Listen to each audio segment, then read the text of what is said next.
ፊልድ ማርሻል ብርሃኑ ጁላ የጽምዶን 1000 ኃይል ገደልን ወደ ትግራይ መለስ ነው ሲሉ ተናገሩ። በወሎና ዋግ ኽምራ በኩል ተወረርን የሚሉት ብርሃኑ ጁላ እየታገልን ያለነው መንግስት አልባና ስርዓት አልበኛ ሀገር እንዳይሆን ነው በማለትም ገልጿል። ጽምዶ ከተሰኘው ኃይል ጋር በተያያዘም የመከላከያ ሰራዊቱ አዛዦች በየአዳራሹና ባገኙት አጋጣሚ ሁሉ የሚያቀርቡት ንግግር እንደቀጠለ ይገኛል። የአራት ኪሎ አስተዳደር በሀሳብም በጠመንጃም የሚታገሉትን ኃይሎች ለመፈረጅ የሚሽቀዳደምበት መደብ ባንዳ የባንዳ ተላላኪ የሚል ነው።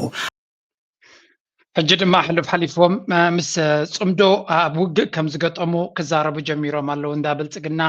ፈፂንካ መትሓዚ ዘይብሎም እንዲኦም ግን መን እዮም ቶም ጽምዶ ንሶም ክሳብ 1000 ቀቲልና ዶ ወላ ቀቲልና ዝብሎ ዘሎ ባዕሉ እውን ክንሰምዖ ኣብዚ እናተዛረበ ከሎ ከሰሞኑ የደበቀው ጦር አገዛዝንበት በማለት የኽምራና ወሎ በአካባቢዎች ብሏል። ለጽምዶ ለታሪካዊ ጠላት ተላላኪ ጆሮ ከልክሏል። በሰብስበው እቅድ አውጥተው ኦሪንቴሽን ሰጥተው ወደ ሰሜን ወሎና ወደ ዋግ በመግባት ሊያደናቅፉ ሞክረዋል። ከ1000 በላይ ኪሳራ ከስረው ሳይሳካላቸው ወደ ትግራይ ተመልሰዋል። በኦሮሚያ 17 ቦታዎች እንደዛ ሞክረዋል። በአማራ ከ10 ቦታ በላይ ዋግና ወሎን ሳይጨምር ከ10 ቦታ በላይ ሞክረዋል። ፊልድ እንታይ ዝብል ዘሎ እትሪእዎ ዘለኹም እዚ ኣዛዚ መራሒ ኣዛዚ ሰራዊት ናይ ብልጽግና ናይ ቀደም ምሩኽ ማለት እዩ ተማሪኽካ ፊልድ ማርሻል ክትከውን ከም ትኽእል ንዓለም ዘገርም እንድዩ። ግን ዝኾነ ፊልድ ማርሻል ይኹን ጀነራላት መጠን ዘፍረስካዮ ዕርድታት እንድዩ ዝወሃበካ ኣብ ካልእ ዓለም ኣብዛ ጎረቤትና ግን ፍልይ ዝበለ እዩ እቲ ቅዲ። ብርግጽ ኣንበሳ ክትፈጥር ተደይኪልካ ምስ ኣንበሳ ገጢሙ ንዘይሞተ ብሂወት ንዝተመልሰ ጅግና ክትብሎ ንቡር ኮይኑ ይስምዓና። ከማድያ ትመስል ምስ ኣንበሳ ገጢሙ ንኣንበሳ ቀቲሉ ዝመፅእ ሓኔታ እዩ ዝበሃል። ንኣንበሳ ገጢሙ ኣንበሳ ዘይቀተሎ ካብ ሃዲሙ ዝተመልሰ ኣብ ዓዲ ፈራሃት ኣንበሳ እዩ ዝኸውን በዓል እሱ። ንኩሎም በሊዕዎም ሓደ እንተድሒኑ ንዑ ኢኻ ኣንበሳ ትብሎ። ዝኾነ ከም ትርእይዎ ዘለኹም ኣብታ ዛንታ ክንምለስ ጽምዶ ብጽምዶ ዝተወገኑ ዝተመወሉን ዝተደፋፉን ሓይልታት ብክልል ኣምሓራ መፂኦምና ብብዙሕ መንገዲ መፂኦምና እናበሉ ኣብ ዝሓለፈውን ትዝክርዎ ኮይንኩም እዚ ጀነራል ክናፋሕ ይቐንዩ። ስለዚ እታ ጽምዶ ከም ሓንቲ ዓባይ ኣጀንዳ እያ ተወሲዳ ዘላ። እንታይ እዮም ዝብሉ ዘለዉ እቲ ብርሃን ጁላ ከም ዝበሎ እዩ ናይ ኢትዮጵያ ሰራዊት ልዕሊ 1000 ዕጡቃት ወይ እውን ተቃለስቲ ከም ዝቐተለ ካበይ ዝተበገሱ እዮም ፍሮም ኮሌሽን ሪፈርዳ ጽምዶ። እዚ ድማ ፎርሲንግ ደ ሪማይንደር ነቲ ዝተረፈ ድማ ንትግራይ ገጹ ንክምለስ ከም ዝገበርዎ እዚ ድማ ኢንከርሽንስ ትሩ ኖርዝ ወሎ ብሰሜን ወሎ ኣቢሎም ናብ ዋግ ሑመራ ሓምራ ክመፁ ዝሓሰቡ እዮም። እዚ ድማ ሪሰንት ሚሊተሪ ኦፕሬሽን ስፓንድ ኦቨር 10 ሎኬሽንስ ኣብ 10 ካልኦት ቦታታት ናይ ክልል ኣምሓራ ከምኡውን ኣብ 17 ቦታታት ናይ ክልል ኦሮሚያ ዝግበር ዘሎ ኩነታት እውን ከም ዝኾነ እዩ ዝነግር ዘሎ። ርግጽ ጽምዶ ናብ ኩናት መፂና ኣሎ ዝብል ዘረባ ማለት እዩ። ናይ መንግስቲ ንኩሎም ቶም ኣንጻሩ ዝቃለሱ ዘለዉ ነቲ ዕንደራ ዝመልኦ ኣካይዳ ናቱ ተቃዊሞም ኣብ ኩሉ መዳዩ ዝቃለሱ ዘለዉ ከም ባንዳታትን ከዳዓትን እናበለ ብመንፅር ገሊፁ ንዓታቶም ክዝንጥልን ከነኣእስን እዩ ዝረአ ወይ ክነቅፍን እዩ ዝረአ። እዚ ድማ ነቲ ዘለዎ ፀገም ናይ ፖሊሲ ይኹን ናይ ፖለቲካ ፀገም ናቱ ክፈትሕ ስለ ዘይክእል ነቶም በቲ ናቱ ኣካይዳ ከም በቲ ናቱ ፍሹል ፖለቲካውን ቁጠባውን ኣካይዳ ኩሉ ድማ ኣብዚ እዋን እዚ ብሽቕለት ኣልቦነት መናብሮ ምኽፋእን ብኩሉ ነገራት ሓሲሞም ነዚ መንግስቲ እዚ ተቃሊስካ ጥራይካ ክትቅይሮ ዘለካ ዝብል መርገፂ ምውሳድ ካብ ኩሉ ፅላት ናይቲ ሕብረተሰብ ናብቲ ሓደ በብትጥዕሞም ሓደ ናብ ሸነ ይኸይድ ሓደ ናብ ፋኖ ይኸይድ እቲ ካልእ ድማ ትግራይ ድማ ብቃልሲ ጥራይ ዝመፅእ ኣብ ዝብልሉ ዘለዉ ደረጃ ናብ ካልእ ከተላግቦም ምፍታን ስንፍና ምዃኑ ሓንቲ ፅብቕቲ ጥቕሲ ተጠቂሞምላ ዘለዉ ጽምዶ ዝበሃል ከም ሓደ አንዛይቲ ወይ ጭንቀት ፈጢሩሎም ኣሎ። ናይ ጽምዶ ራዕዲ ኣትይዎም ከም ዘሎ። ስለዚ እዚ ጽምዶ እዚ ኮርስ ክጅምር ከሎ ኣብ መንጎ ኤርትራን ትግራይን ዝቆመ ኮይኑ እናሰፍሐ እዩ ዝኸይድ ዘሎ። እቲ ምስፋሕ ናቱ ድማ ካልእ ናይቲ ዝፈጥሮ ዘሎ ጭንቀትን ራዕድን ካብኡ ዝብገስ ምክንያቱ እናሰፍሐ ይኸይድ ብምህላው ዘለዎም ፍርህ ድማ መሊሱ እናገደደ ይኸይድ ኣሎ። እዚ ድማ ጽምዶ ዝተፈላለየ ፅላታት ስለ ዘሎ ዝተፈላለየ ደረጃታት ስለ ዘሎ መሊሱ ክዕብዶም ምዃኑ ዘርኢ ኩነታት ክንርኢና ንቅድሚት እናደፋና ክንከይድ ከለና ብዙሕ ክንርኢን ክንሰምዕን ከም ንኽእል እዩ ዝንገር ዘሎ። ሕጂ እንታይ እዩ ከትፅምዶ ካልኣይ ጉዳይ ናቱ እንተሪኢኻዮ ሓደ ፍሹል ዝኾነ ምርጫ ይካየድ ስለ ዘሎ ንዑ መሸፈኒ እውን ክጥቀምሉ ክፍትን እዮም ቢካዝ ፅምዶ is here to stay ብፍላይ ለንቀነ ተራእዩ ዘሎ ቪድዮታት ናይ ፅምዶ ድማ ናብ ወታደራዊ ገፁ ዝኸደ እዩ ኢሎም ንክትንትንሉ ዘኽእል ኩነታት ንርኢ ኣለና ናው let's shift a little bit እዚ ዝብልዎ ዘለዉ እንታይ ክሓቡ ወይ እውን ካብ ምንታይ ክሃድሙ ደልዮም እዮም ዝገብርዎ ዘለዉ እንተሪኢልና stanless against compromise okay ብሓፈሻ እዚ ተሓደ ኮይኑ ዝቕፅል እንታይ ክንርኢ ደልየ ኣለኹ ለንቀነ ብዛዕባ እቲ ዝገብርዎ ዘለዉ ምርጫን ካልእ ድራማታትን እስከ ንእሽተይ ክንሰምዕ what is going on ኣብቲ ናቶም ምርጫ ቅድምሳ ግን እዛ ዘረባ እዚኣ እስከ ስምዕዋ የቀይ ባህር አክሰስ የሰጠው ውሳኔ ማን ወሰነው? بمرحلة ذو جنبار قدمي እውን ጉዳይ ናይ ባሕሪ ናይ ኤርትራሲ ኤርትራ ናጽነታ ረኺባ ባሕሪ ናይ ንሕና ንጥቀመሉ ዝነበርና ጨቆይና ሒዝናዮ ከለና ጎቢትና ሒዝናዮ ከለና ንጥቀመሉ ዝነበርናሲ ንኽውሰት ባሕርሲ መን ይወሲንዎ ኢሉ እንዲ ተዛሪቡ እዚ መራሒ መልሲ ድማ ትክክለኛ መልሲ ስምዑ ንጃሃት ተሳተፍሉ ናይ ባዕሉ ውሕልና ናይ ባዕሉ ህርኩትነት ናይ ባዕሉ ውፉይነት ናይ ባዕሉ መስዋዕቲ ይዕውትዎ ኢትዮጵያ ሃወት ዓለም ያው ኣብ መግዛእቲ ኢትዮጵያ ድዋዕዋዕ ምባል ናይ ባዕሉ ዓብዪ እጃም ነይሩ ክገዝእዎ ዝኸዱ ኣፃፍር ክገዝእዎ ዝኸዱ መሓውር ክገዝእዎ ዝኸዱ ሰራዊታት ድዒኹ ዘምፅኡ ዓወት እዩ እዚኣ ገዛእቲ ደስ ትበሎ ቤትበሎ ተሓቅሳ እቲ ቃልሲ ዝተኸፈሎ መስዋዕትነት ንጎኒ ገዲፍካ ከምዚ የለ ወሲድካ መን እዩ ፈሪሙ ሂቡ ዝበሃል ዘረባ በባዕሉ ማለት በትተኸፍለ መስዋዕትነት እዚኣ ዘረባ ስምዕዋ I really like this one ኣብ ዝባን መግዛእቲ ኢትዮጵያ ዝመፅእ ዓነውነ እውን ከምዚ የለ ወሲድካ መን እዩ ፈሪሙ ኢሉ እውን ባዕሉ መግዛእታዊ ዘረባ እዩ ንህዝብስ ከም ስኺሉ ከም ኣቕሓ ናይ ምርኣይ ጉዳይ ፈሪምካ ኣረኪቦ ኣለኹ ምባል እዚ ቅዋም እዚ what a brilliant statement እዛ ዘረባ እዚኣ ክዛረብ ከሎ ናይ ብሓቂ ኣስተንቲኑ ሓሲቡ ነዚ ነገር እዚ ንነዊሕ እዋን ኮንተምፕሌት ጌርካ ትበፅሖ መደምደምታ እዩ ምክንያቱ እቲ ዝብሎ ዘሎ ዘረባ ጥራይ ዘይኮነሲ ኢምፕሊኬሽን ናቱ ንምንታይ ከተርጉም ኢሉ ከም ዝብል ዘሎ ህዝቢ ኢትዮጵያ ኣበይ ነይሩ ማለት እዩ ከምዚ ከጋጥም ከሎ ካብውን ዘይክእል እዚ ኢትዮጵያ ሓያል ስለ ዝኾነት ኤርትራ ክስዕርዋ ኣይክእሉን እዮም ስለዚ እታ ፀወታ እኳ ብቐሊሉ ኣብዪ ኣሕመድ ክሳዕ ክንዲ ዕምቆት ክኸይ ዝኽእል ኣይኮነን ንህወሓትን ንኤርትራን ብሓደ ጣሚርካ ኩናት ንምዋጅታ ዝበለፀት ነይራ ነቲ ህወሓት ንኤርትራ ክትወፅእ ዝገበረልና እዚ እዩ ስለዚ ነዚ ትፅሊ ኣብ ልዕሊኡ ዘሎ ይቐፅል እቲ ሓደ ድማ ኣብ ደገ ባሕርና ሒዙ ስለዝኸደ ንክልቲኦም ደምሲሰ ክኸይድ እየ ንምባል ክጠቕሞ ኢሉ ዝተጠቀመላ ከያ ነይራ ግን ለባማት ሒዞም ካለው ናብቶም ብሎ ድማ የብልካን ይብሉ ኣለዉ ናይ ብሓቂ ዘገርም ደረጃ ኣወዳድባ ይመፅእ ከም ዘሎ እዩ ዝንገር ዘሎ there is this ነገራት ከምቲ ኣብ ዝሓስቦ ዘሎ ይኮነ እቲ ምርጫ ፅንሕ ኢለ ከስማዓኩም ዲ ኣገዳሲ እንዲ ዘሎ I'm going to share with you this ሓንቲ ነይራት ንብዚ ሰለስተ ደረጃታት ናይ ፅምዶ ኢሉ ፕሮፌሰር መሐመድ ሓሰን ዝገበራ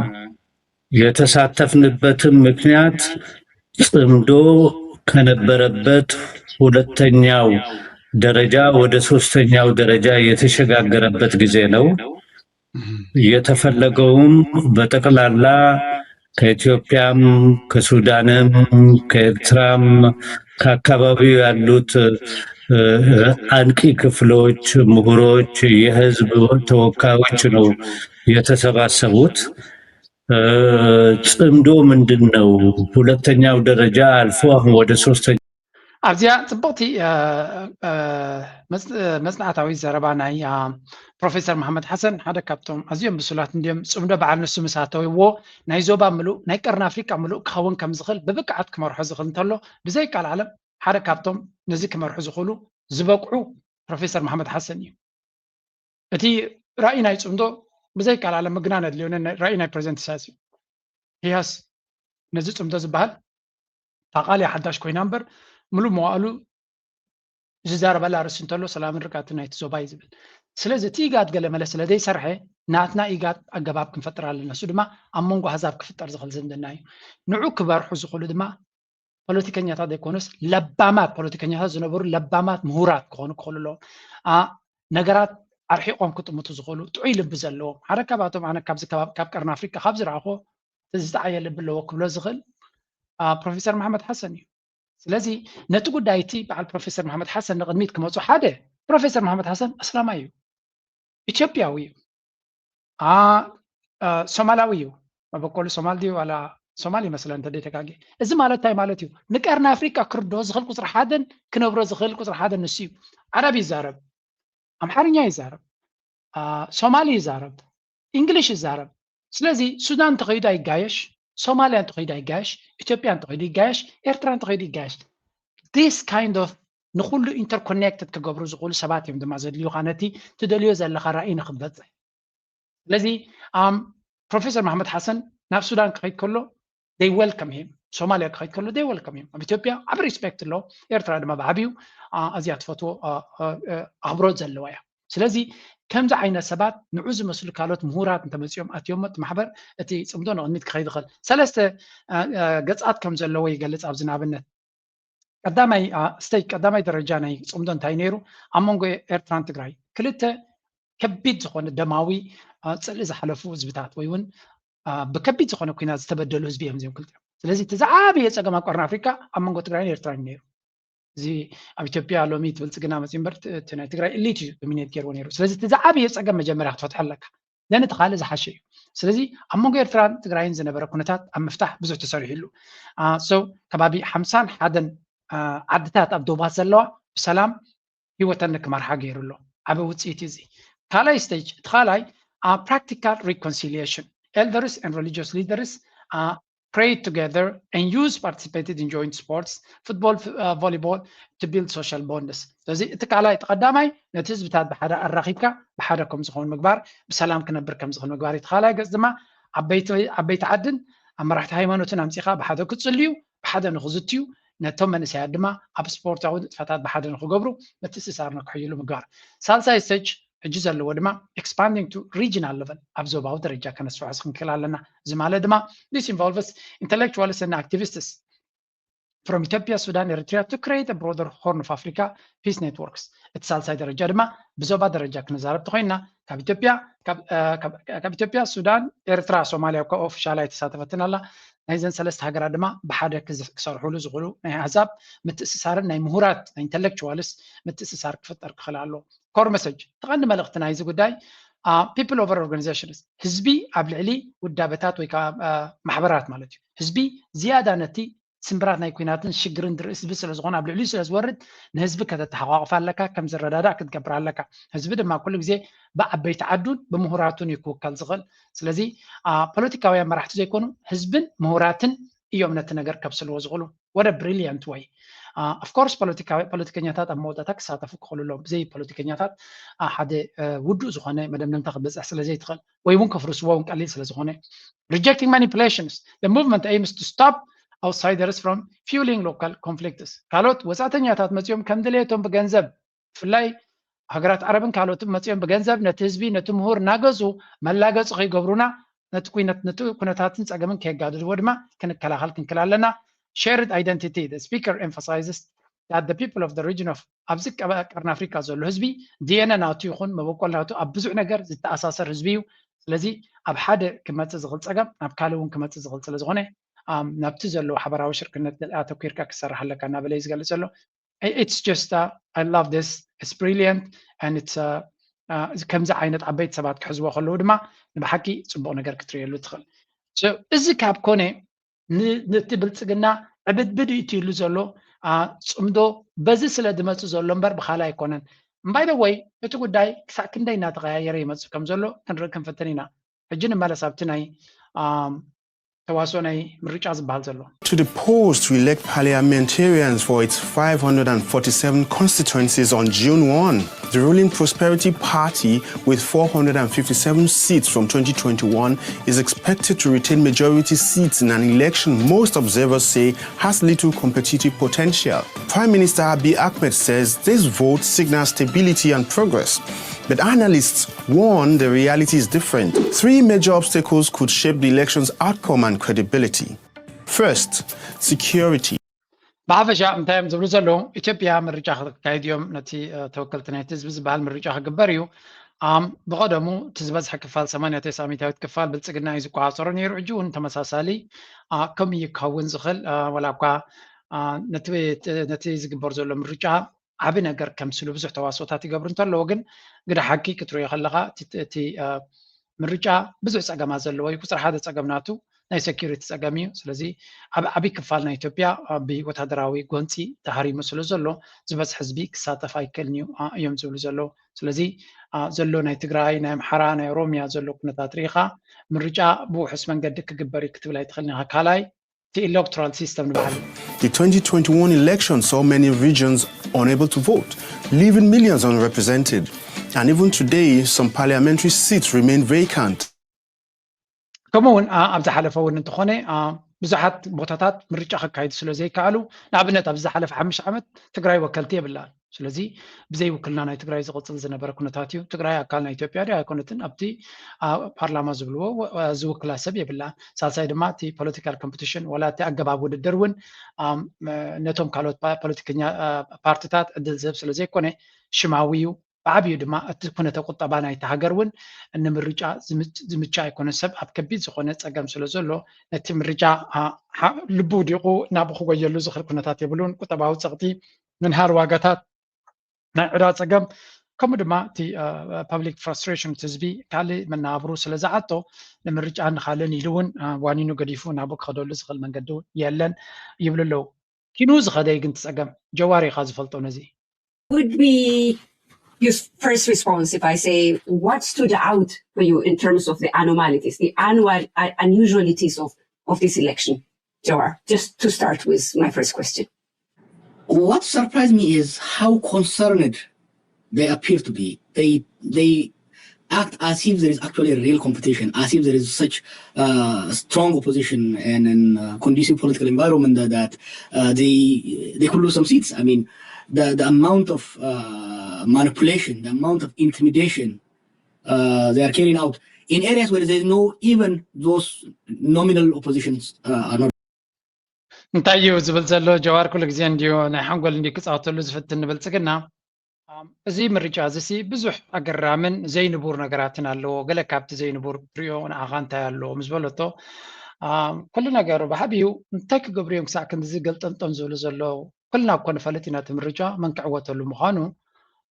نايب حق تودادار وني بلو مني بلالو سنتاي أمس كندزي قلت أم بال مفررة معاد جنزب أمسيخا حركات كتجبر ميديا بمولو فنيخا كبر زلو عجوجوسي انتاي انتاي تتقمناتو we all know ترجم زي بقول مرجعات كبر لها بلصقنا كعوت مخانو أبدا ما كعوت مخانو تبغى كرنا نفلت so why كندزي دراما كتجبر تمرس يزبل زلو زي بزع مفررة هي جبر كم زلو كم زي والحدث تودادار زي بلو كنسو زريو زلو فنتحتح بحق زجرب مخانو ولا بجنزب زطفو زلو كمون تيناي بروباغندا بمخاينم بقلن كمون أبجزا جزا ناخذ سب كمرس كم زلو ناي مقداد عين ديو ناي مقصقاس عين ديو زجبرو زلو سي انتهى أمسو ونياتو سيريز غونة ودادركم يلن ولا تم بارتاد مولهم تحوزات يوم شماوي ملكت كريدا أمبر سيريز لك ودادرو زغولي كون يبلالو pre-decided outcomes in seat allocations already توتي تودي زلو يوم من أين بارتن تاي كوهابا ينتاي كوني كل تودي زلو وساني زفلتو ونقر يوم زغبر زلو the outcome of the election was decided long before voting started توتي كدام استوسني the ruling part was allegedly made advanced co-options deals with select nominal opposition parties and independents, allocating about 45 seats to them in a federal parliament ስለዚህ ከባብ 45 ዝኾና ኮራሲታት ምስ ምልከቶም ገለገለ ተቃዋምቲ ዝበሎምን ከምኡን ኢንዲፐንደንት ዝተባህሉ ሰባት ነተን ኮራሲ ይቦም ኣሎ ሕጂ ንከምስሉ ምርጫታት ክገብሩ እዮም እንደን ተዓዊቶም ካ ክወፅዮም ሶም ስለዚ ስኢልካ ተዋስኦ እንታየድልይ ዝብል ዘሎ እሱ compromise opposition parties ولا ተቃዋምቲ ፓርቲታት ዝበሃላውን ኣብ ኢድ ብልጽግና ዝኣተዋየን መልሓንቲ ዝርአ ነገር ወይ ዝጭበጥ ነገር የብለኒ ዝብል ዘሎ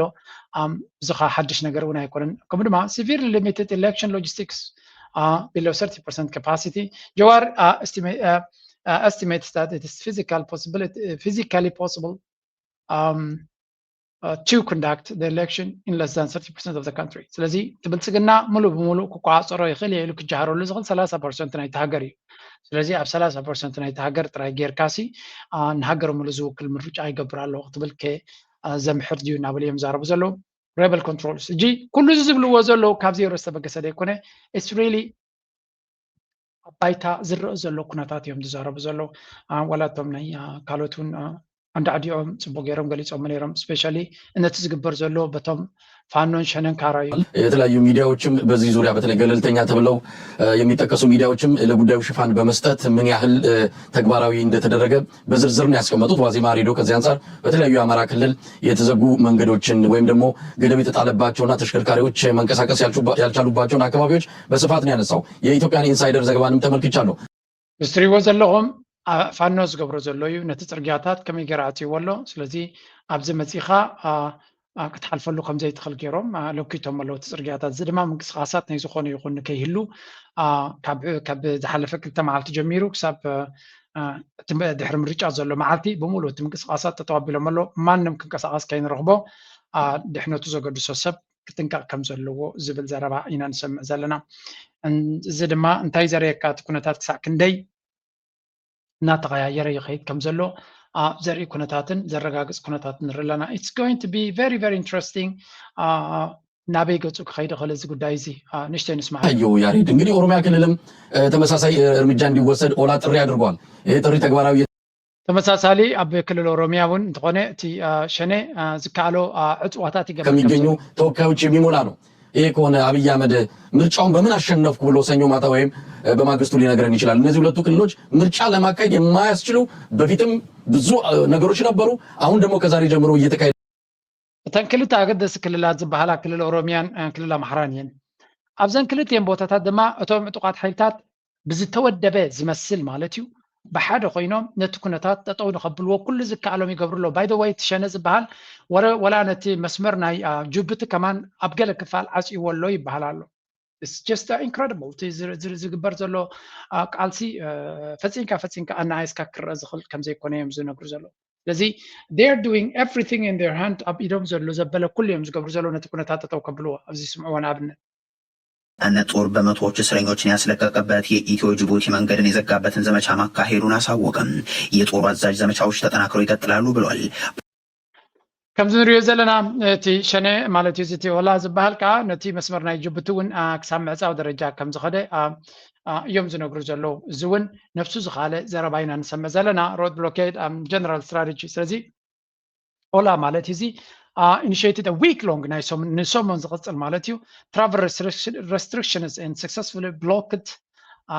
the strategic Ethiopia-Djibouti transit highway in East Shawa to halt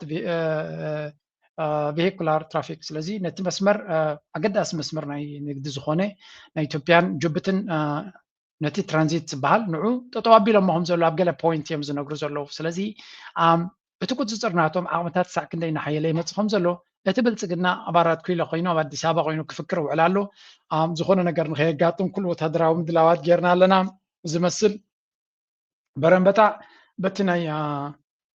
ናይ ብልጽግና ጀነራል ክበሃል ፀኒሑ እዩ ከም ንሪኦ ዘለና ግን ኣብ ባይታ መን እዩ ዝያዳ ዝዕወት ዘሎ prisoners release Ola claims to have freed over 500 political prisoners across its operational area, specifically highlighting the release of 300 prisoners in Horo,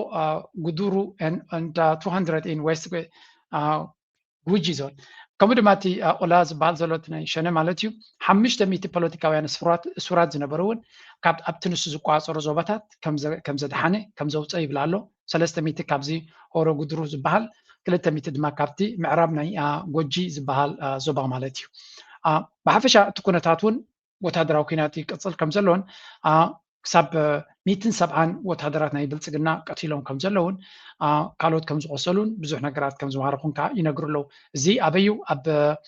ወይስ ምዕራብ ናይ ሽዋ ማለት እዩ ኣብ ኣርሲ ሆሮ ጉድሩ ከምኡ ድማ እቲ ምብራቕ ናይ ወለጋ እንታይ ዘርእየካ እዚ ክሳዕ ክንደይ ከቢድ ምፍጣጥ ይካየድ ከም ዘሎን ነዚ ነገር እዚ ከም ንቡርን ሓንቲ ዘይግበር ዘሎን ጌርካ ዝውሰድ ዘሎ ኩነታት ክትርኢ ከለካ ድማ ስንብድ ተስካሕካሕ ግን ወላ ሓደ ነገርካ ዝበሃል የለን ኣብ ትሪኦ ከለካ ስለዚ እቲ ጉዳይ ብልፅግና ነዚ ኩሉ ሰጊሩ ተዓዊተ ህዝቢ ኢትዮጵያ መሪፅኒ ክብል እዩ ብዘይ ስክፍታ ብዘይ ቃል ዓለም ከም ክብል እዩ ካልኦት ድማ ክቕበልዎ እዮም በቃ ምክንያቱ ፌክ ኤሌክሽን ጌርካ ከም ዝተዓወትካ ምሲልካ ስልጣን ትቆፃፀር እንቃሴ የበለጠ ግልጽ እየሆነ መጥቷል። ያሬድ ምን ማለት ይቻላል? እንግዲህ ሁለቱም ታጣቂ ኃይሎች አፋባም የኦላም ቀደም ብለው አይ ቲንክ ከወራት በፊት 1-2 ወር በፊት ለአገዛዝ ስርዓቱ ግልጽ መልእክት በመግለጫ አውጥተዋል። ጦርነት ላይ ነን፣ ህዝባችን ጦርነት ላይ ነው፣ የህዝባችን መብት እየተገፈፈ ነው፣ የህልውና አደጋ ደርሶበታል። ስለዚህ ምርጫ መቅደም የለበትም። ከምርጫ በፊት የፖለቲካ መሰረታዊ የሆኑ ጥያቄዎች ብሓፈሻ ከም ትሪእዎ ዘለኹም ክልቲኦም ውድባት ወይ እውን ወታደራውያን ሓይልታት እቲ ናይ ኦሮሞ ናይ ፋኖ ሕቡር ግንባር ከምኡ ድማ እቲ ናይ ኦላ ማለት እዩ ክልቲኦም መግለፂ ውፅኦም ምርጫ ክግበር ኣይክእልኒ ህዝብና ኣብ ኩናትን ኣብ ቃልስን ስለ ዘሎ ምርጫ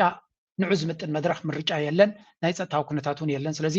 ኣብዚ ቦታ እዚ ምርጫ ክካየድ ኣይኮነን ኢሎም ነጊሮሞ ነይሮም ነቲ ብኣፎም ዝነገርዎ ድማ ብተግባር ይፍፅምዎ ከም ዘለው እዩ ዝነግር ዘሎ ጀስታ ንዝበልካዮ ነገር ከተተግብር ትኽእል ዶ ሓይሊ ኣለካ ዶ እዩ ብርግፅ ሓይሊ ከም ዘለዎም ድማ የረጋግፁ ኣለዉ ከም ንሪኦ ዘለና ናይ ብሓቂ ዘገርም ኢና ንርኢ ዘለና ነቲ መጓዓዝያ ናይቲ ሃገር ብዓቢ ክፋል ጠጠው ኣቢሎሞ ከም ዘሎ ብዙሓት ከም በዓል ዋዜማ ዝበሃሉ ሬድዮ ካልኦትን ይሕብሩ ከም ዘሎ ኢትዮጵያ ኢንሳይደር ዝበሃል እውን ነቲ ዘጋጥም ዘሎ ዕፅዋ ኣብ ዝተፈላለየ ቦታታት ይገልፅዎ ከም ዘለዉ ኣብተን ዓበይቲ ከተማታት ኣብ ክልል ኣምሓራ ብፍላይ ናብ ባህረ ዳር ዝወስድ ካልእ ክኸውን ይኽእል ካልእ ክልቲኦም ኣቐዲሞም ሓቢሮም ከም ዝነበሩ ኢና ነርና ሌጂቲመሲ ተቐንዲ ንሳቶም ሕጂ ጠጠው ዘብሉ ዘሎ ምርጫ ፀሊኦም ኣይኮኑን እዚ ምርጫ እዚ ትክክለኛ ምርጫ ዘይኮነ ንኣብይ ኣሕመድ ቅቡል መራሒ ናይቲ ሃገር ኮይኑ ንኸይቅፅል ተቐባልነት ንኸይረክብ ሌጂቲመሲ ከይረክብ ዝገብርዎ ዘለው እዩ ድማ ኣብ ክልተ ዓበይቲ ክልላት ከቢድ ዝኾነ ኩናትን ዕግርግርን እናካየድካ ከለካ ህዝቢ መሪፅኒ ኢልካ ብስም ህዝቢ ተወሳኺ ዕድመ ስልጣንካ ከተናውሕን ከም ድሌትካ ክትላገፅን ኣይንፍቅድን ኢና ዝብል ዘሎ እዩ ስለዚ ኣብ መንጎ ዘን ክልቲአን ክልላት ዝግበር ዘሎ ጉዳይ ጥራይ ተሪኻዮ ኣዝዩ ኣገዳሲ እዩ ነዚ ዝገብሮ ዘሎ ምርጫ ክኹንንዎ እዮም ወይ ከዓ እምቢ ክብልዎ እዮም ክብለኩም ኣይክእልኒ ክቕበልዎ እዮም ወላ ኣዲስ ኣበባ ጥራይ ገይሩ ሃገር ምሉእ ከም ዝመለፀቶ እንተገይሮም ነቲ ረብሓ ስለ ዘገልግል ኣብይ ኣሕመድ ክቕበልዎ እዮም ምክንያቱ they really want them ነቲ ንበዓል ዊልያም ሩቶ ኢልካ ነዚኣቶም ንበዓል ኣቢ ይደልይዎም እዮም ነቲ ኣጀንዳ ናቶም ሲ የድልዮ እቲ ኣጀንዳ ስለ ዘገድሱ ከብልዎም እዮም ለንከና ኣብ ቁሩብ ካብ ኢትዮጵያ ካብ ብልፅግና ወፂና ኣብ ኬንያ ዘጋጥም ዝነበረ ሰሚዕኩም ዶ here in the country feel that the government is trying to import Ebola here because the US has given Kenya money to do that. And that is at the heart of this problem. We understand, according to CNN source, that the first Americans who will man this Ebola containment facility arrived Saturday. The HHS has previously told CNN that they're sending a specialized team from the Public Health Service Commission Corps. We're talking physicians, nurses, lab technologists, mental health practitioners, and engineers to care for the Americans that will be exposed to Ebola and sent to this facility in Kenya. A high court here in Kenya put an injunction against it temporarily until this case plays out in court. The reason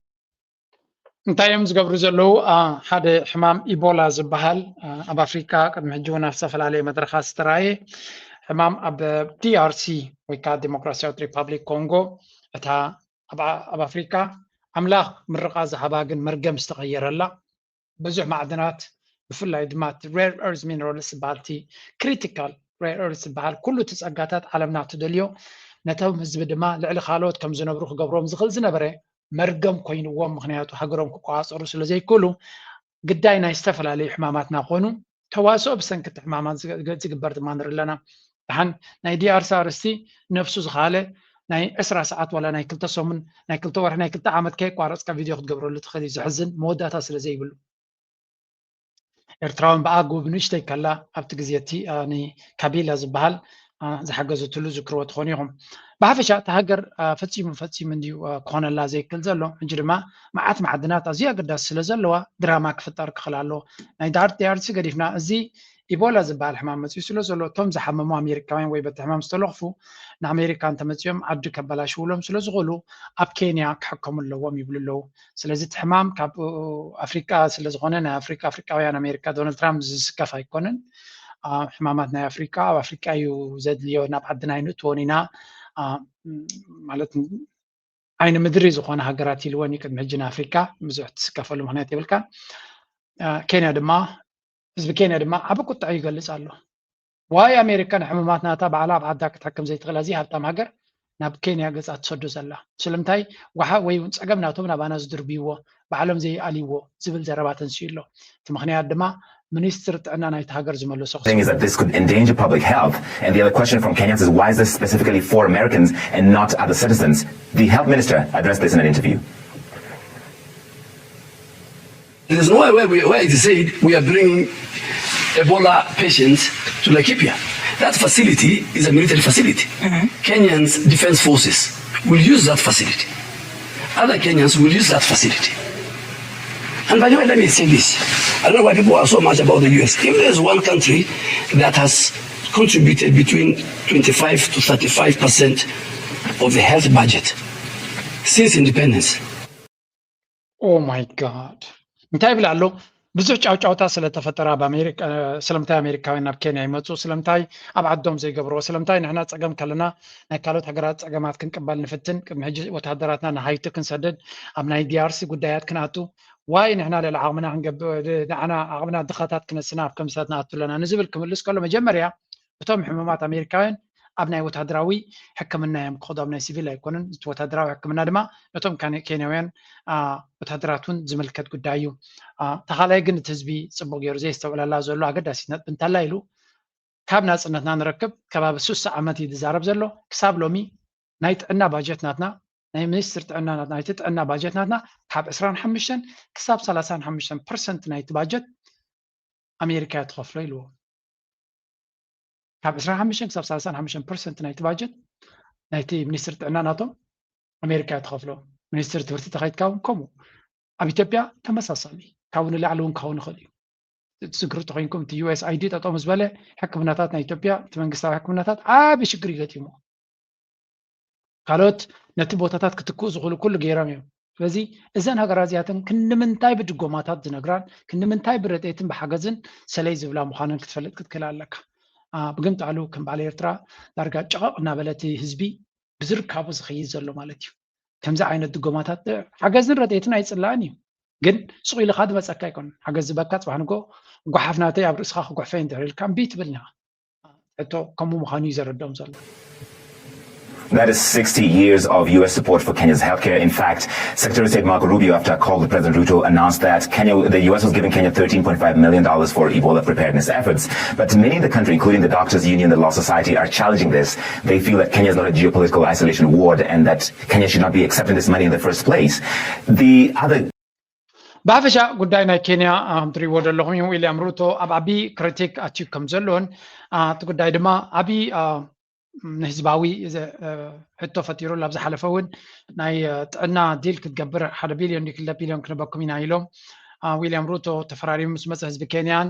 ቤት ፍርድታት ናቱን ተማጊቱ ኣይድሌናን እዩ መጋበርያ ናይ ኣሜሪካ ክንከውን ስለ ዝገብረና ኣይድሌናን ገንዘቦም ይትረፈና ኢሎም ነይሮም ሕጂ እውን እንትኾነ እዚ ካብ ኣሜሪካ ዝመፁ ዘሎ ብዝተፈላለየ መንገዲ ህዝቢ ኬንያ ክቃወሙ ኢና ንሰምዕ ህዝቢ ኬንያ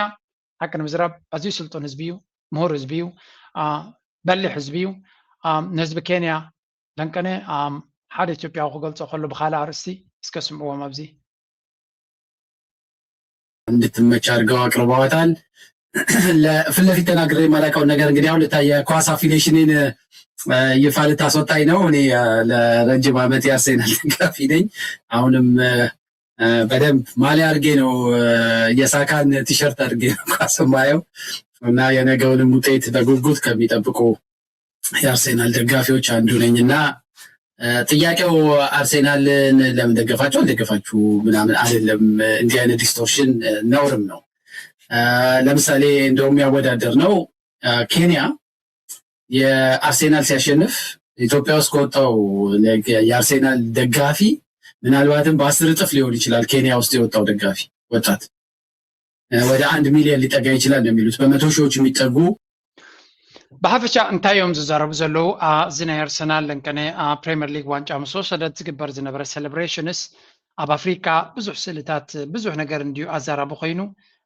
መጀመርያ ኣፍሪካውያን ክሳብ ክንደይ ኣብ ባርነት ከም ዘለና ዝገልጽ እዩ ዝብሉ ተራዮም ምክንያቱ ናይ ወፃኢ ሃገር ክለብ ክድግፍ ንቡር እዩ ኩዕሶ እግሪ ትፈቱ ትኽእል ስፖርት ክትፈቱ ትኽእል ኢኻ ግን መን ምዃንካ ንዘይፈልጠካ ክሳብ ክንድዙ ፍንጣሕጣሕ ክትብል ኣነ ኣብነት እጂ ደጋፊ ናይ ኩዕሶ ስለ ዝነበርኩ ኣይሒዘሎም እየ ብከዝ ንሽተይ ከለኹ ኣብ ኩዕሶ ክሳብ ክንደይ ይፃወት ነይረ ከምኡ ድማ ይድግፍ ነይረ ኣርሰናል ካ ትፈትዋ ጋንታ ነይራ እጂ ትማሊ ኣብ ቻምፒዮንስ ሊግ ኣርሰናል ክሳር ከላ ወደይ በኽሪ ወደይ ማልያ ናይ ኣርሰናል ገይሩ ይርኢ ነይሩ ስለዚ እቲ ስምዒት ሰጊሩ ይናቦም ኣነ ግን 2 ሰዓት ኮፍ ኢለ ኩዕሶ ክርኢ ክልኒ ኣብዚ እዋን እዚ ቱማች ግዜ ብዙሕ እዩ كان 5 دقيقة ناي موداتا ويون صماق ناي تصوتا تاريخا اخولي نعاي ابز اجي كما يكون يبل يلون انتي كبل يوم دم تصوزلو كينياويان ببزح سيلبريت جيرو نيرو اوغندا بزحت جيرو نيرو تخونه من نبابرو كغير كله دما كينياويان نتمنكس 10% واغا ناي نداد سلازوسخه نت سرعات نتمنكس كساب رؤسو زحمم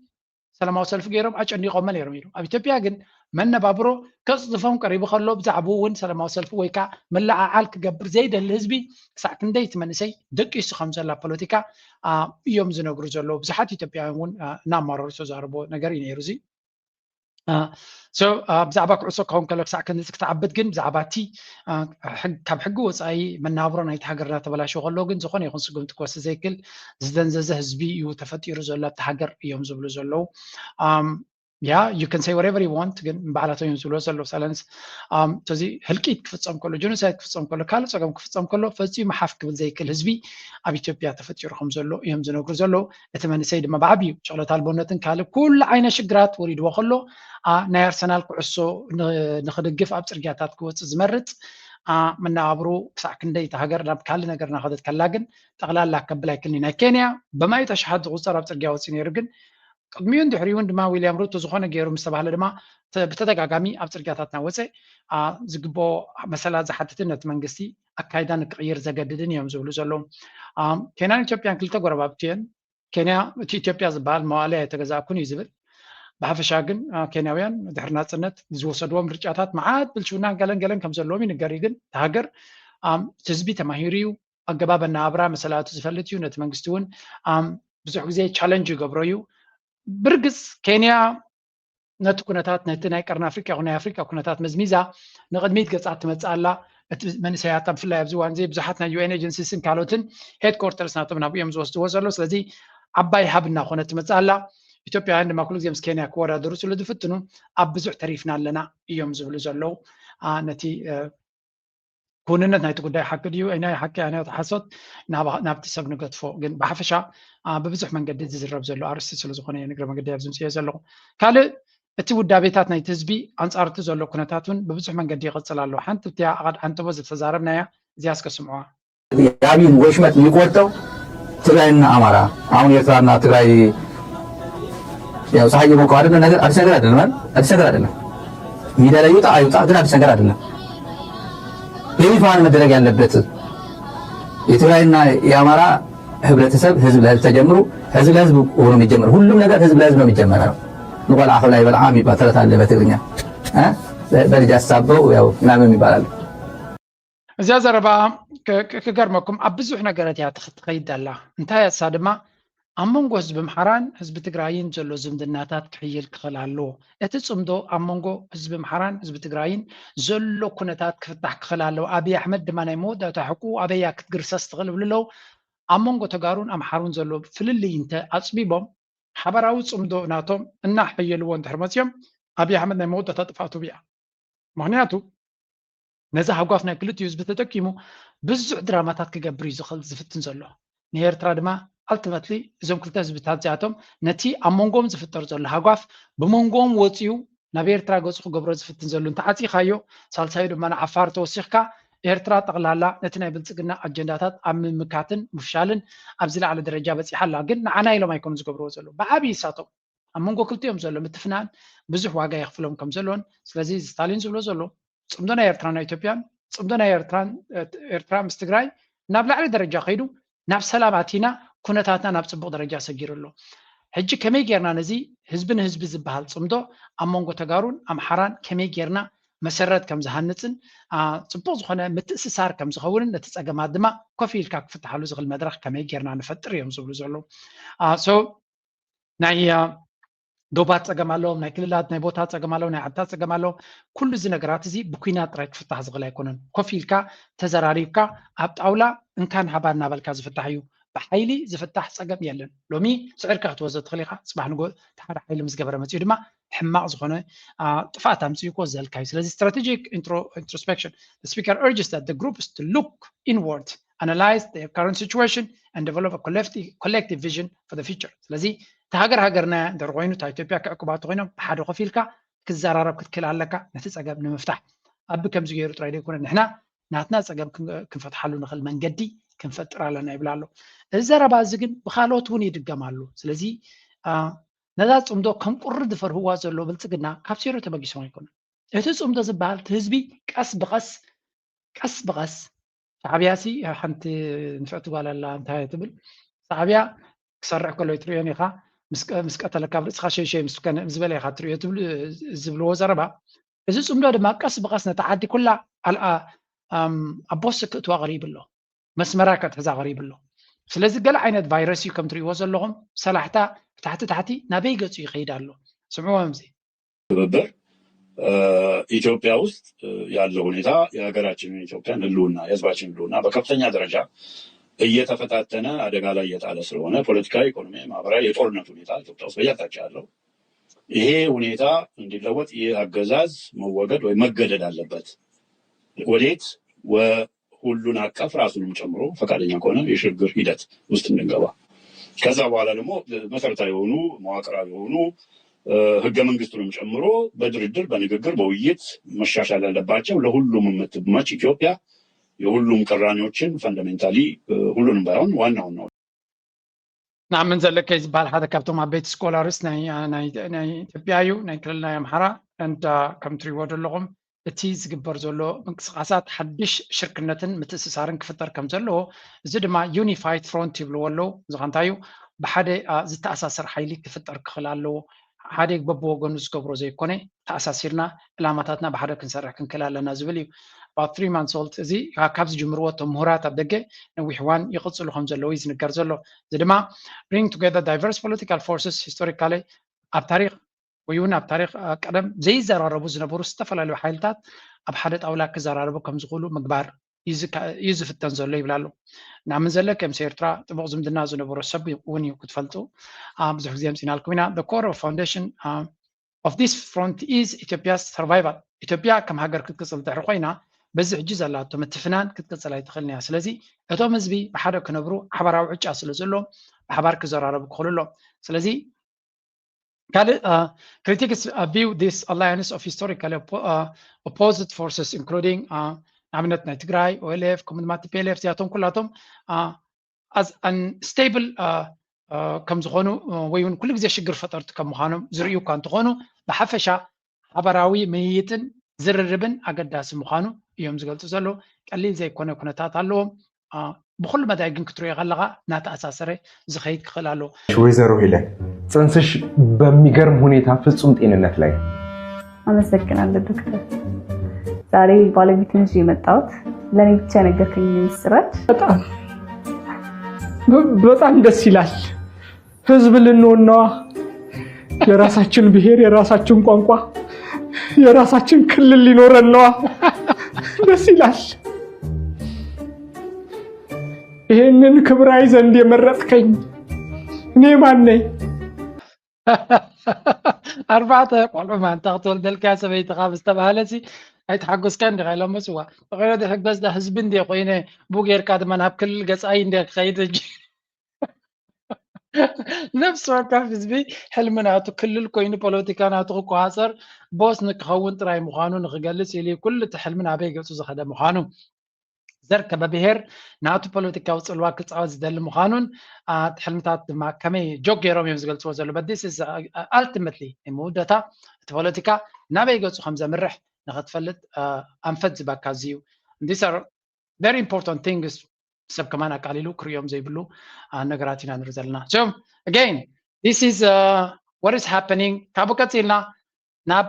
ናይ መወዳእታ ደረጃ ፅምዶ ዝብልዎ ዘሎ ስምዑ እዚ ድማ ሳልሳይ ፓርቲ ሒዘልኩም መጽ የለኹም ከምቲ ዘለኩም መበል 35 ዓመት በዓል ናጽነት ናይ ኤርትራ መልኪቱ ህዝቢ ትግራይ በኸባቢ ዛላምበሳ ዘሎ ናብ ኤርትራ ኣቲነሩ ናብ አንበሳ ተገለባ ማለት እዩ ሕዚ ድማ ፍልይ ዝበለ ኤርትራ ኣቲነሩ ናብ አንበሳ ተገለባ ማለት እዩ ሕዚ ድማ ፍልይ ዝበለ መራሕቲ ናይ ኤርትራና መራሕቲ ናይ ትግራይ ኣመራርሓ ዘለው ስልጣን ማለት እዩ ብሓደ ኮይኖም ዝሳዕስዑሉ ቪድዮ ክሪአኩም ህዝቢ ብጣዕሚ ዝገርም ቤተሰብ ነዚ ቻናል ሰብስክራይብ ኮም ነዚ ቪድዮ ላይክ ላይኩም ጋርኩም ከይትርስዑ ናብ መደብና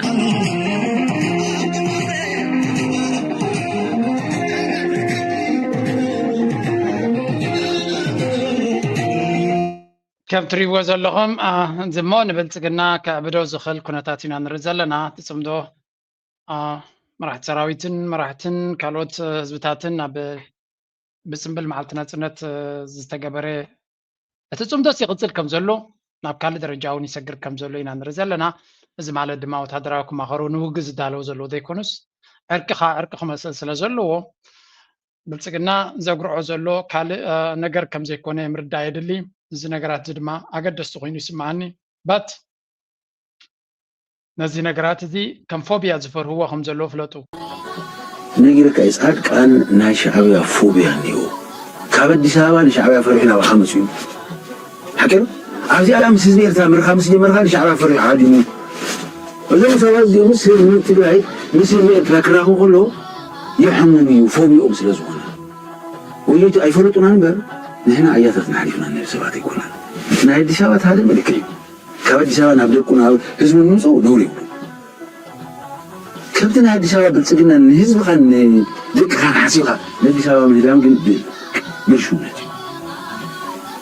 هذه تسفايت عدس شعبي فوبيو سلوز بونس نهزم تقرأي ناتي زار ناتي ديلت ما أخر غيرس هزمي كواد ده سيتو لهم تفتوى تسأل أجيب حزي نبحكي زي جنازي قرم زبلاكا نبحكي صروي مرقص زلوهم صروي مرقصن متكلن زلوهم تجارو نقدميتي متصلو ديس تصفاهي بكا تسمدو زياتو ما بقدميت مصيوم كمرحو انت جميرهم تني بحكي زبير ترى حزب تግራይ كبدل ወይ ሕማቅ ንክገብር ዝምነ ወይ ዝደልስ ህዝቡ ከም ዘይኮነ ወላ ወነት ፖለቲካዊ መርሕነት ወንተ ኮነ ትግራይ ትዝኸፍእ ሽግር ወዲቃቶ ዘላ ሕጂ ኣብዚ ግዜ እዚ ንጽቡቅ እንተ ደይ ኮይኑ ኣብ ሕማቃ ዝወፍር ሰራዊት ይኹን መንግስቲ كم دم حزب دم بعضهم كم زي اللي يريلو سلزي أتي بروباغندا نحكن فلالي خان مرأي اتزبلت مدرخ تبتحكم زولين عن رزالنا زي أقداسي قل داي كوينو زيادة ربا قرص عبدالهم شيرجي رم خلو سميعيا والسوء سب إتران سعادة يقبلن كبلا يخل تردي خني مغنياتهم إرتراونت بتنس عادة يرخيو حقصي ننوسو إرتراوي للسوء سب إرتران سعادة يقبلن كبلا يخل تردي خني مغنياتهم إرتراونت بتنس عادة يرخيو زي كمان بعلا نتوم دم بعنا زنبرو دنقرقر يلوم زنبرو تبوق يروم يوم زردوهم زلو which is good very much appreciated دنقرقر زبالو سلا زنبري نقتل لكنه زنا يونسكو قداينا بإرترا ممصوم انتاي كونكو غبريام أزمارا is not only the capital it is a pride of UNESCO سلازي ناي يونسكو حلافي نابي إرترا مزيونير مستر محمد فران ويز بحال مالتيو حدش مراحيا بزغرة بايو تمريتو نسمرا دمان تايبلالو اسمرا ناي رسي كتمات رايدي كونت only capital ناتكم رسي كتماهم رايدي كونت ني قرآت ناي يونسكو يا إيزو بلزلو مچم تسفان قبر زدولو زلهم نتا كتما نبور مثلان مملاس كتحجزو تسفان قبر سو انتاي بلالوتي زيادة مسير تراك صور حكم زدوليوز قبر وانترفيو this is نمجمري اينا بيرتراز جيش زلو making a renewed commitment for UNESCO to حدش سخونة بحدش منفس على مبزعاتاتي اتولو UNESCO from UNESCO to rebuild, strengthen and deepen its long-term collaboration with the country across cultural heritage. سلازم سيرترا زلوا متسسارن متحققازن نكعبي كم بحدث دقيم نكهنس أمقات نكوس خلو يوم زبلو زلوا أزمارا pride in Asmara he praised Asmara inscribed as a UNESCO World Heritage Site since 2017 كابكوتشين أصر شوعات جميرة ኣካል ናይ ውርሻ ናይ ዓለም ናይ ዩኔስኮ ከም ዝኾነት እዩ ዝነግር ዘሎ ከምኡ ድማ as a global model for modern city conservation ንሓንቲ ከተማ ጥንታውነታ ከጥፈት ከመይ ጌርካ ክትዕቅባ ትኽእል ሞዴል ክትኮነሉ ትኽእል ሞዴል እንድያ ዘላ ብዝበለፀ መንገዲ ድማ ሞዴል ክትኮነሉ ትኽእል መንገዲ ክፍጠራሎ ዩኔስኮ is actively discussing priorities with the Eritrean officials to support Asmara and help ስለዚ wow this is really good news ክገርመኩም ምስ ኣስመራ ቀዳምነት ይቡ ናይ ኖት ክንዕቅብ ኣለና ናይ ከነትሕና ኣለና ምስቲ ገለገለ ነገራት ድማ ግዜ እንተወሲዱ ፀገም ክኸውን ስለ ዝኽእል ተቐላጢፎም ገለ ክገብርሉ ዝኽእሉ ምስ መንግስቲ ኤርትራ እንዘራረብ ኣለና ክንብል ከለና ኣብ ዝበለፀ ገዳናይ ኣሜሪካ ይለዓል ኣሎ ኤርትራ ምስ ግብፂ ፅቡቅ ዝምድና ኣለዋ ግብፃውያን ምስ ኤርትራ ፅቡቅ ሽርክነት ኣለዎም always at the right moment ድማ ይፀንሑ ንኣብነት ኤርትራ 30 ዓመት ቃሊሳ ናፅነት ክትወስድ ከላ ኣብቲ ግዜ እቲ ኤርትራ ስለ ዝበለቶ ዘይኮነስ ናይ ዩኤን ጀነራል ሰክረታሪ ግብፃዊ ኮይኑ ምፅናሕ እውን ሓጋዚ እዩ ነይሩ ንሕና ኣይኮንናን ጌርናዮ ግን እቲ ዕድላት እውን ምስቲ ስኻ ትኸዶ ዘላ ማሽ ክገብረልካ ከሎ ኢትዮጵያዊ ኮይኑ ነይሩ ተዝኸውን ክንደይ ዕንቅፋት ምፈጠረ ተርዲኹን ኣሎ ወይ ሓደ ናፅነት ኤርትራ ዘይደሊ ብመሰረቱን ናፅነት ኤርትራ ዝቃወም ሃገር ካብኡ ዝመፀ ነይሩ ተዝኸውን መግም ጠጠው መበለ ይብለኩም የለኹም ግን ዕንቅፋት ምፈጠረ ሕጂ እውን እንትኾነ ኣብዚ ዩኔስኮ ግብፃዊ ኮይኑ ኣብ ዘንቀረባ ኣዋርሕ እዩ ተመሪፁ ከምኡ ምዃኑ ኤርትራን ግብፅን ዝኸዶ ዘለዋ መንገዲ ኣብ ግምት ኢኻ ፅቡቅ ዝኾነ ዕድላት ንክትረክብ ኤርትራ ይሕግዝ እዩ ብሓቂ ደስ ዝብለካ ኩነታት ኣምላኽሲ ሓደ ግዜ ይኮነ ኩሉ ግዜ ኣብ ጎኒ ኤርትራ ኣምላኽ ኩሉ ግዜ ምናልባት እቲ ናቱ ካላንደርን ናትና ካላንደርን ሓደ ክልከውን ንኽእል ንሕና ሕጂ ንደልዮ ነገራት ክህሉ ክእል እዩ ኣምላኽ ግን መንገዲ እዩ ዝገብሮ ዝኾነ Educational integration ይብላሎ UNESCO aims to collaborate with the Eritrean authorities to translate the volumes and pedagogical materials from the general history of Africa project into the local school system. ስለዚ ኣብ ትምህርቲ ነቲ ዩኔስኮ ዘልዩ ከመይ ጌርካ ኣብ ናይ ኤርትራ ትምህርቲ ሲስተም to helping youth connect deeply with their heritage ምስ ቱርሻናቶም ቶም መንእሰያትን ንኣሽቱ ወለዶም ከመይ ኢሎም ከም ዝኽእሉ ኣብቲ ናይ ትምህርቲ ዓውዲ እውን ክንእትዎ ክንፍትን ኢና ታሪኽካ ምስ ዘለካ ውርሻታት ከመይ ጌርካ ተተኣሳስሮ good help ጽቡቅ ክትሕግዙ ትኽእሉ እንድሕር ኮንኩም ግርም broad scope of cooperation ይብላሎ ስፈ ዝበለ ምትእስሳር ድማ following Eritrea's recent ratification of the 2003 Convention for Intangible Heritage potential areas for joint work include girls education, digitalization, science, technology, and higher education. ስለዚ ኣብቲ ትምህርቲ እውን ነዚ ዓውዲ እዚ ኤርትራ ብቱሪዝም ዓብይ ግደ ክህልዋ ስለ ዝኽእል በቲ ናይ ዩኔስኮ ደረጃ ምስ ዩኔስኮ ተኣሳሲሩ ብቁዕ ትምህርቲ ክረኽቡ ዝኽእሉ መንእሰያትና ተፈቲሩ ደስ ዝብለና personal impressions ንሱ ንባዕሉ high praise for the worms ጽቡቅ ዝኾነ ኣቀባብላን ብክብረት ከም ዝተቐበልዎን መብዛሕቲ ግዜ ኣብ ኤርትራ ክኸዱ ከለዉ ዝብልዎ እዩ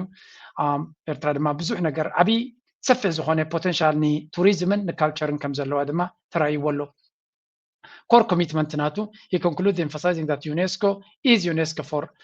the people ስለዚ UNESCO ንህዝቢ እዩ and stated that the organization remains eager and proud to support the people of Eritrea ህዝቢ ኤርትራ ንክሕግዝዎ ክፈትኑ ምዃኖም ድማ ይነግራሉ ጽቡቅ ኣብ ቁም ነገር መዓላ ውዕሉ የርእየና እዩ ዝብል ዝኾነ ኣብ ገለገለ ቦታታት ዘይሩ ከም ዝነበረ ዘርኢ ኩነታት እውን ንርኢ ኣለና እዚ ጽቡቅ ነገር እዩ ንቐፅል እስከ ሓንቲ ለንቀነ ደስ ዝበለትኒ ካብ ዓዲ ድማ ከርእየኩም كدام هجي ممر كوينيل شو أنا سنبيد تس سكيت سيلا نومي كويني جينيس كدام نشتنير oh my god هجي نسكا ممر كوين كارزي يلي تحجيسه ده هاي كسيلم كله هجي زولا كله ممرن تمارين نيرون كدام هجي أب ستاف روم كمان كمهلنا كم تيا ممرن تمارو أيكونن هجي كم تيا مادرن دكنا مالتي هجي نسون كله ماما تبل أنا كمان ودي قولي تبل شو أب ستاف روم كمان تي أتموسفير نتي جزالو كم تمهراي كسافجي بحسب لنا مالتي بزيادة أب تمهراي كله جلس عند هالكيده كلت في لا غبتي كان سباقي مالت أبتي محبرة وكلتات كلتي فامسي تمهراي مسمى مهراي سرتي مالك أب سرحسي كابت زبالة زدرينا نبرنا عمل أب كلاس هذا تي أزانا قاعي كلاس ويأزانا قاعي تستايل مهارة كنت كم كلا نتوم فلما يتملكم نبرت نتوم ناي تقرنيا وانقا بساحتونا يكون أما أحد قاعة قبلي مسعرب بتحاز بس يا كلاس سبح الكير كلمة نبلت نعوق الجمهور بجمرت بتحدث أنا قاعد كلاسها لك عبوة قبل نهرنا خلها መቸም ኣብ ተዓድና ብዙሓት ህንዳውያን መምሃራን ከም ዘለዉ እንዲና ንሰምዕ እዛ መምህር እዚኣ ግን አይ ቲንክ ካልኣይ ግዜ ሳልሳይ ግዜ የምፅኣልኩም ኣለኹ ካብ ክዳና ካብ ባህላ ምትእስሳር ምስ ዓዲ ደስ ትብለካ ሓደ ሰብ ኣብ ዓድኻ ክመፅእ ከሎ ኣብዛ ዓዲ ክንነብር ከለና እንታይ ንብል ንሕና ወይ እንታይ ይብሉና ብዙሕ ግዜ ኢንትግሬት ክትገብር ኣለካ ነቲ ባህልን ኣነባብራ ናይቲ ህዝቢ ክትላበሶ ክትክእል ኣለካ ኣካል ናቱ ክትከውን ኣለካ ከተበርክት ኣለካ ኢኻ ትበሃል ትክክለኛ ዘረባ እሱ እውን እዩ ስለዚ ሞር ኢንትግሬት ተጌርካ ሞር ኣብቲ ሕብረተሰብ ትዋሳእ ኣብ ዓድና እውን እቲ ዘረባ ኣፕሊካብል እዩ ዝኸውን እዩ ስለዚ እዛ መምህር እዚኣ ነቲ ባህል ናይቲ ዓዲ ነቲ ክብርታት ናይቲ ዓዲ ዝተላበሰት እያ ደስ ትብላካ ናይ ብሓቂ this is also should be a requirement ማለት ኣብ ኤርትራ ክመፅእ ከሎ ሓደ ግዜ ኣብ ኣፍሪካ እቶም ቱሪስትስ የለት ከም ድሌቶም ክኾኑ ኢኻ ትደልዮም ግን ባህልኻ ክላበሱ ከለዉ ግርማ ኣለዎ ፅባቐ ኣለዎ ብዝኾነ ከምዛ ንሪኣ ዘለና ደስ ተብል መምህር እያ ናተይ ፐርሰፕሽን ከማን ክትቀይረለ ጀሚራላ ነኳ ከም ትፈልጡኒ ብዙሓት በቶም ናይ ህንድን ካልኦት መምሃራንን ዕጉብ ኣይኮንኩን ነይረ ኣብ ዓዲ ከለኹ እውን ብሓፈሻ ኣነ ኣብ ሂወተይ ኤርትራውያን እዮም እቶም ዝበለፁ መምሃራን ዝመሃሩና ኣብ ኤርትራ ከለኹ ስለዚ ኤርትራውያን መምሃራን ፅቡቅ ዝኾነ ኢንሰንቲቭስ ወይ ከዓ ፅቡቅ ዝኾነ ድጋፍ ተገይሩሎም እቶም ዝበለፁ መምሃራን ናይ ኤርትራውያን እዮም ዝብል እምነት ኣለኒ ግን ካብ ካልኦት ዓለም ኣምፂኻ ተመክሮታት ምውሳድ ነቲ ዝጎድለካ መምላእ ድማ ልቦናይ ኣብ ኩሉ ዓለም ዘሎ ድማ ኤርትራ ጥራይ ትገብሮ ነገር ኣይኮነን እዚ ስለዚ it's really beautiful ነዛ መምህር እዚኣ ክርኢ ከለኹ ንሳ ዝመሃረቶም ምሳ ተመሊሶም መምሃራን ኮይኖም ከተማባሩ እንትኹም ትሪኡ ዘለኹም ደስ ተብል እዮም ተምሃሮ ናታ ዝነበርኩም ድማ ዝያዳ ኣብ ኮሜንት ሴክሽን እንተለኹም ኮይንኩም ክንሰምዓኩም ኢና ብዝኾነ ደስ ዘብል ኩነታት ኢና ንርኢ ዘለና ደቅና ንኣሕዋትና ስለ ትምህረና ዘለና ድማ ዓብ ክብሪ ኣለና ናይ ሎማ ኣርእስቲ ኣብዚ ክውድእ ክፍትን እየ ፕሊስ ላይክ ግበሩ ሼር ግበሩ ርእቶኹምን ሓሳብኩምን ድማ ብሓናፅ መንገዲ ግደፍ እናበልኩ ናይ ሎማ ኣርእስቲ ኣብዚ ክውድእ በዛ ደርፊ ክንሰናበተኩም ሰጥበን እዚኣ ኣብዚኣ ነይራ ሶሪ እዚኣ ከገብረልኩም ኢለ ነይረ ወላ ሓሊፉ ባህናኑ ፅዑማት ተረሲዑ ልበታትና ፍቕሪ ወሲዑ ቀብረው ሕመትና ሰሚሩ ወንወይላና ዓሚሩ ድንግል ስምዒት ምእኻል ሕዲሩ ንጣቕዒ ንዓይኒ ኣባይ ፅፍርዒ ሰላም ንዓኻ ንወ ሰላም ንዓኻ ጀንትራ ሓወይ ወዲ ኤሪትራ ውሰደኒ ግዳ ባሕሪ ኣዛውረኒ ብፍቕሪ